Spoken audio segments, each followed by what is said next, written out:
హైదరాబాద్ లో బయట తిండికి ఇక దండం పెట్టేయండి. పన్నీర్ నుండి బిర్యానీ దాకా, అల్లం వెల్లుల్లి పేస్ట్ నుండి ఐస్ క్రీమ్ దాకా, వాటర్ బాటిల్ నుండి కడాయి చాయ్ బిస్కెట్ దాకా, ఇలా అన్ని డూప్లికేట్, అంతా ఫేక్.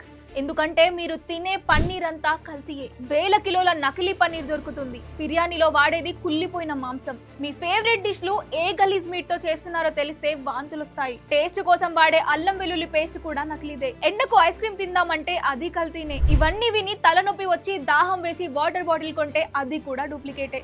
సరే, ఒక చాయ్ తాగి రిలాక్స్ అవుదామంటే అక్కడ వాడే టీ పొడిలో కొబ్బరి పీచు కలిపేస్తున్నారు. ఇక బిస్కెట్ల సంగతి సరే, అవి ఎలా తయారు చేస్తారో చూస్తే గుండె ఆగిపోద్ది. పోనీలే దోశ తిందామని వెళ్తే అక్కడ వాడే నూనె, నెయ్యి, వెన్న అన్ని నకిలీవే. సరే, లైట్ తీసుకొని సమోసా తిందామన్నా అదే సంగతి. ఎండాకాలం కదా, చల్లగా పెప్సీ, అదే చిన్న ఐస్ ప్యాకెట్ ఉంటుంది కదా, అది తిందామంటే కూడా అలాగే తయారవుతోంది. పిల్లలకి బయట ఫుడ్ పెట్టే ముందు 10 సార్లు ఆలోచించండి. సింపుల్ గా చెప్పాలంటే మీ కళ్ళ ముందు మంచి క్వాలిటీతో ఏదైతే తయారైతుందో దాన్ని మాత్రమే తినండి. లేదంటే చేతులు జోడించి అక్కడి నుంచి చెక్కేయండి.